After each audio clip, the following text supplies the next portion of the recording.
तो मूवी की स्टार्टिंग में हमें एक स्कॉट नाम का आदमी दिखाया जाता है जो अपनी बेटी जेनिफर को ढूंढते हुए वर्जीनिया टाउन में पहुंचता है, जहां पे पहुंचने के बाद वो पुलिस से उस बारे में बात करता है, पर पुलिस उस बारे में उससे कुछ खास रिस्पॉन्स नहीं देती है। जहां पे हमें ये पता चलता है कि जेनिफर अपने फ्रेंड्स और अपने बॉयफ्रेंड के साथ घूमने के लिए निकली थी और इसीलिए वो अपनी बेटी के बारे में इंफॉर्मेशन निकालने के लिए उन सभी जगहों पर जाता है जहां वो और उसके फ्रेंड्स गए थे। उसके बाद नेक्स्ट सीन हमें 6 हफ्ते पहले का दिखाया जाता है, जहां पर हम जेनिफर और उसके दोस्तों को देखते हैं जो पहली बार वर्जीनिया शहर में घूमने के लिए पहुंचे थे और उसके बाद वो उसी ओल्ड लेडी के होटल में पहुंचते हैं। फिर वो एक बार में भी जाते हैं जहां पे उनकी मुलाकात एक नेट नाम के आदमी से होती है जो उन्हें एक किले के बारे में बताता है। फिर हमें नेक्स्ट मॉर्निंग का सीन दिखाया जाता है जहां पर हम देखते हैं कि जेनिफर जब जॉगिंग कर रही होती है तो उसी दौरान उसे रास्ते में एक लेडी दिखाई देती है जो कि हैंडमेड ब्रेसलेट बना रही थी जो उसे काफी पसंद आते हैं। और वहां पे उसको एक छोटी बच्ची भी दिखाई देती है। वो उससे बात करने की कोशिश करती है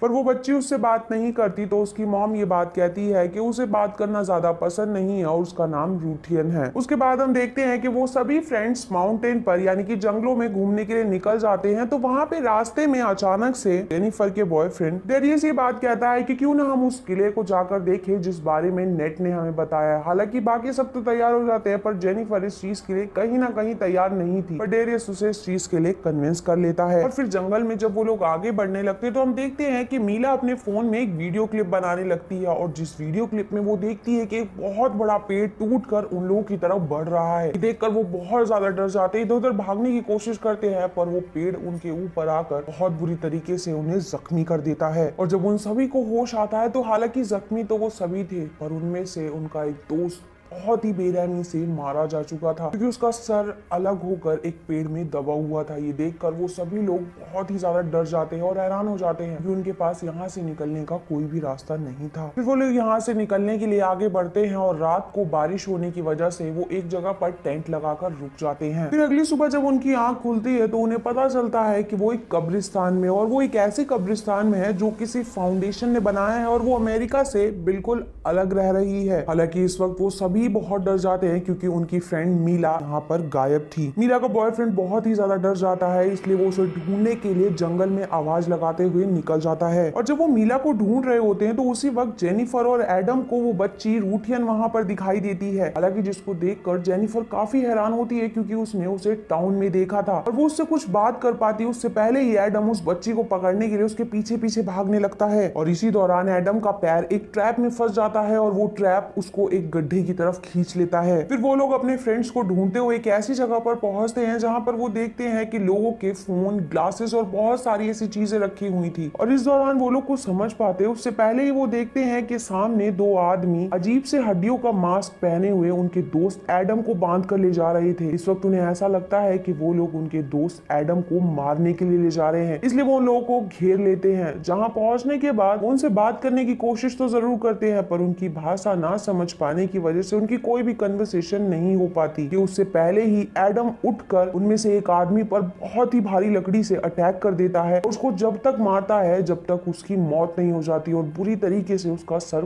कुचल देता है। और उसको ऐसा लग रहा था कि उन लोगों ने उसकी गर्लफ्रेंड मीला को मार दिया है और उसे भी मारने ही वाले थे। लेकिन तभी वहां पर मीला पहुंच जाती है जिसको देखकर वो सभी बहुत हैरान होते हैं और उन लोगों के पूछने पर मीला बताती है कि वो वॉशरूम गई थी और जब वो वापस आई तो उनमें से वहां पर कोई भी नहीं था। हालांकि उस आदमी की मौत से मीला को काफी ज्यादा अफसोस होता है, हमने उसे मार दिया है। और उसके दोस्त उसे समझाते हैं कि वो एक मॉन्स्टर थे और वो हमें मारने वाले थे। ये कहकर वो मीला को वहां से ले जाते हैं। और इसके बाद जब वो लोग आगे बढ़ने लगते हैं तो देखते हैं कि उनका फ्रेंड पीछे से ही गायब हो गया है। देखकर जेनिफर काफी ज्यादा हैरान हो जाती है और वहां पर काफी हलचल होने लगती है। इसको देखकर एडम और मीला डर कर तुरंत ही भागने लगते हैं। फिर जब डेरियस और जेनिफर को दिखाई देता है कि वो मास्क पहने हुए लोग अभी भी उनके आसपास मौजूद है तो वो वहां से भागने की कोशिश करते हैं। उसी दौरान हमें झलक दिखाई जाती है कि वहां से भागते वक्त मीला एक गड्ढे में गिर गई है और एडम जब उसके पास उसको बचाने के लिए पहुंचता है तो देखता है कि मीला की बॉडी में बहुत सारी रॉड घुस गई है। ये देखकर एडम काफी डर जाता है और मीला जब उसे कहती है कि मुझे यहाँ से बाहर निकालो तो एडम कहता है कि मैं मदद लेकर वापस आऊंगा और वहां से चला जाता है। फिर एडम के वहां से जाने के बाद वही मास्क पहना हुआ आदमी मीला के पास आता है और तीर से उस पर अटैक करके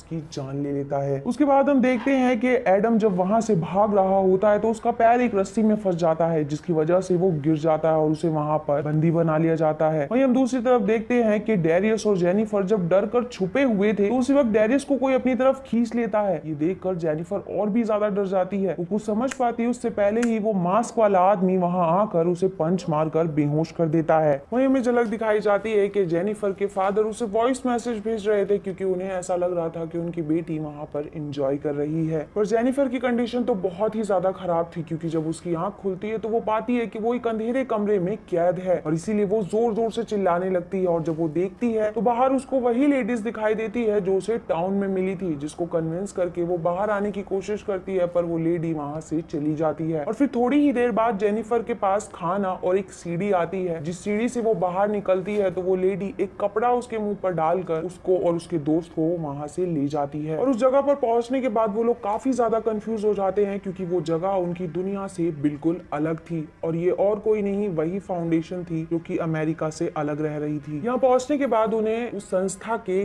कोर्ट में ले जाया जाता है, जहाँ पहुंचने के बाद उन पर इल्जाम लगाया गया था कि उन लोगों ने उनकी संस्था के एक आदमी की हत्या कर दी है। सुनने के बाद वो लोग काफी ज्यादा हैरान हो जाते हैं और अपने डिफेंस में ये बात बोलते हैं कि हमें लग रहा था कि वो हमें मारना चाहते हैं और क्योंकि एडम ने उस आदमी को मारा था इसलिए एडम को वहां पे सजा दी जाती है। एडम वहां से बचने के लिए उस छोटी बच्ची रूथियन को अपना सहारा बनाता है और रूथियन उसके पैरों में चाकू मारकर एडम से रिलीज हो जाती है। पर इसके बाद एडम के साथ वो होता है जो उसने कभी नहीं सोचा था क्योंकि एडम को भी वैसे ही मारा जाता है जैसे उसने उस आदमी को मारा था। जिसके बाद बचे हुए तीनों दोस्तों को अंधा कर एक काल कोठरी में डाला जा रहा था। ये देखकर जेनिफर बहुत ही ज्यादा डर जाती है और इसीलिए वो ये बात कहती है कि आप लोगों की हम मदद कर सकते हैं, तुम्हारा सपोर्ट बन सकते हैं, तुम्हें डेवलपमेंट की जरूरत है और इसमें ड्यूरियस तुम्हारी मदद कर सकता है। तो इस बात पर वो जेनिफर से पूछते हैं कि तुम हमारे लिए क्या कर सकती हो। तो इस बात पर जेनिफर ये बात कहती है कि मैं उस इंसान की वाइफ बन सकती हूँ जिसको वाइफ की जरूरत है और मेरे को किसी भी तरीके की कोई बीमारी नहीं है। तो इस बात के लिए उनका टाउन का हेड मान जाता है और जेनिफर उस टाउन के हेड की वाइफ बन जाती है। और उसके बाद हमें दिखाया जाता है कि जेनिफर के फादर यानी कि स्कॉट को ये चीज पता चलती है कि उनके बच्चे माउंटेन पर गए थे जहां से वो लोग वापस नहीं आए हैं, इसीलिए वो वहां जाने के लिए तैयार हो जाता है। लेकिन तभी होटल की ओनर ये बात कहती है कि मैं तुम्हारी मदद कर सकती हूँ और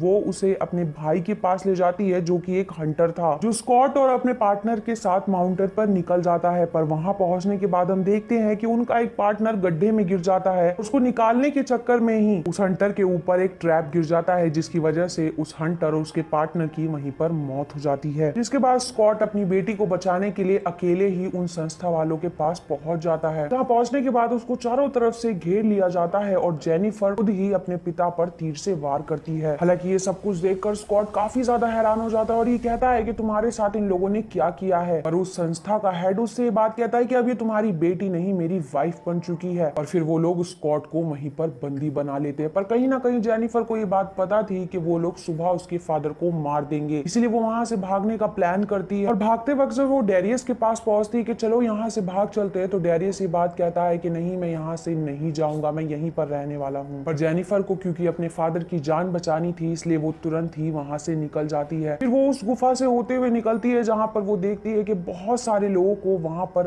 अंधा बनाकर उनकी जिंदगी पूरी तरीके से खराब कर दी गई है। पर जैसे ही जेनिफर वहां से निकलकर भागने की कोशिश कर रही थी तो एथन आकर उस पर अटैक कर देती है। लेकिन उसी दौरान वो दोनों गड्ढे में गिर जाते हैं जिसकी वजह से एथन के हाथ में जो चाकू था वो उसे लग जाता है। फिर वहां से बचकर जेनिफर निकल ही रही थी कि संस्था का एक और आदमी आकर उसका बुरी तरीके से गला दबाने लगता है। जिसके बाद जेनिफर उस आदमी पर चाकू से लगातार वार करती है और उसकी जान ले लेती है। और उसी दौरान जब जेनिफर के फादर उसे ढूंढ रहे होते हैं तो उनके सामने एडिथ आ जाती है जिसको वो गोली मार देते हैं और वहां पर उसकी बेरहमी से मौत हो जाती है। जिसके बाद जब वो जेनिफर के पास पहुंचते हैं तो देखते हैं कि जेनिफर पूरी तरीके से खून में भीगी हुई है। और फिर मौका पाकर जेनिफर और स्कॉट दोनों वहां से भागने की कोशिश कर रहे थे कि तभी हम देखते हैं कि कुछ लोग वहां पर आकर उन्हें घेर लेते हैं और वो कोई और नहीं नेट था क्योंकि अपनी टीम के साथ वहां पर आया था। वो देखकर हालांकि स्कॉट काफी हैरान होता है तो वो बोलता है कि मैं तुम लोगों की मदद करने के लिए ही आया हूँ। उस वक्त संस्था वाले लोग उन पर अटैक करते हैं और बहुत सारे लोगों की जान भी जाती है, पर नेट जेनिफर और उसके फादर को बचाकर वहां से ले जाता है। वहीं संस्था का हेड ये सब कुछ खड़ा होकर देख रहा था। उसके बाद हमें सीन दिखाया जाता है कि जेनिफर अपने घर पहुंच चुकी है और बहुत खुश है। लेकिन जब वो अपने घर वापस आती है तो वो देखती है कि संस्था का हेड और रूथियन उसके घर पर बैठे हुए हैं, जिन्हें देखकर वो काफी हैरान हो जाती है और वहां से फिर वॉशरूम जाती है और वॉशरूम से आने के बाद वो एक चाकू लाती है और उस चाकू से उन पर अटैक करती है। वो देखती है कि वो हेड